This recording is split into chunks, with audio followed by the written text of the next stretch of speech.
प्रिय छात्रों, आप सभी का हार्दिक स्वागत है। आपकी हिंदी विषय की परीक्षा पूर्ण हो चुकी है। मुझे उम्मीद है कि आपने अच्छा प्रदर्शन किया होगा। कुछ छात्रों ने कुछ बहुविकल्पी प्रश्नों पर शंका प्रकट की है।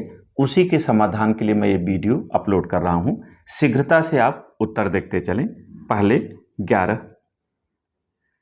जटमल की रचना, गोरा बादल की कथा, इंदुमती की रचना विधा, कहानी, और इसके लेखक हैं किशोरीलाल गोस्वामी।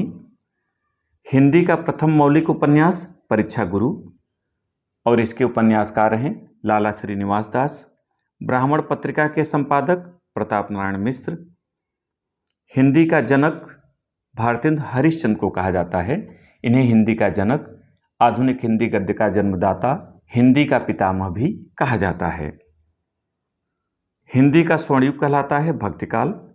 ब्रजभाषा की प्रधानता विशेषता है रीतकाल की। ध्यान रखिएगा, भक्तिकाल में ब्रज और अवधि दोनों समान रूप से चलते हैं, और कृष्ण भक्ति का शाखा में ब्रजभाषा की ही प्रधानता है, किंतु पूरे भक्तिकाल में ब्रजभाषा की प्रधानता नहीं है। वहाँ ब्रज और अवधि दोनों हैं, जबकि रीतकाल में केवल ब्रजभाषा का एक छत्र राज्य है। इसलिए जब प्रधानता या प्रतिष्ठा की बात आएगी तो रीतकाल उत्तर सही होगा। रामचरितमानस महाकाव्य के रचयिता गोस्वामी तुलसीदास। रीतकाल की काव्यधारा उपर्युक्त सभी, यहाँ रीतिबद्ध, रीतिमुक्त और रीति सिद्ध तीनों होंगी। आधुनिक युग की मीरा महादेव वर्मा को कहा जाता है। इन्हें पीड़ा की कवयित्री भी कहा जाता है। विद्यालय का संधि विच्छेद विद्याधनालय, यद्यपि का यदिधन अपि। आत्मना शब्द में विभक्ति और वचन, तृतीया विभक्ति और एक वचन।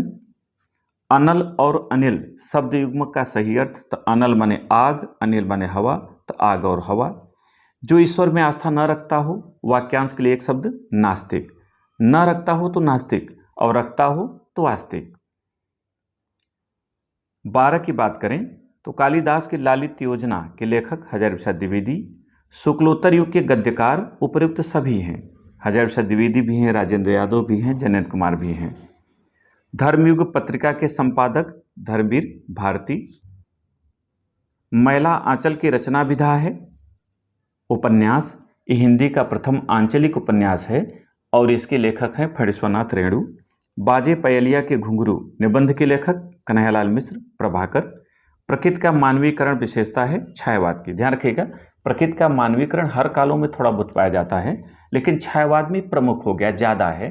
जैसे महादेव वर्मा लिखती हैं, मैं नीर भरी दुख की बदली, यानी प्रकृति पर अपने आचरण को आरोपित करना।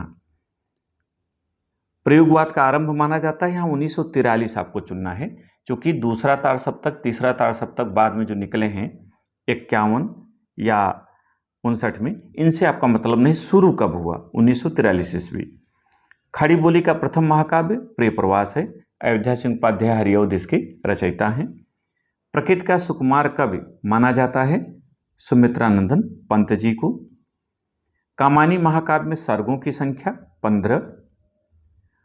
शब्द युग्म अवलंब अभिलंब का अर्थ, तो अवलंब माने सहारा, अभिलंब माने शीघ्र, यानी सहारा और शीघ्र।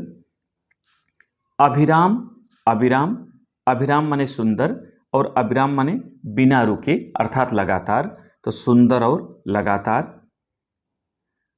जल में लगने वाली आग के लिए एक शब्द होगा, तो जल में लगने वाली आग को बड़वाग्नि कहते हैं, जबकि पेट में लगने वाली आग को जठराग्नि, और जंगल में लगने वाली आग को दावाग्नि कहते हैं। जहां जाया न जा सके के लिए एक शब्द क्या होगा? तो यहाँ होगा अगम्य। जहां जाया न जा सके वो अगम्य है। तो मुझे उम्मीद है कि आपका समाधान हो गया होगा। एक नए वीडियो के साथ फिर मिलेंगे। बहुत बहुत धन्यवाद।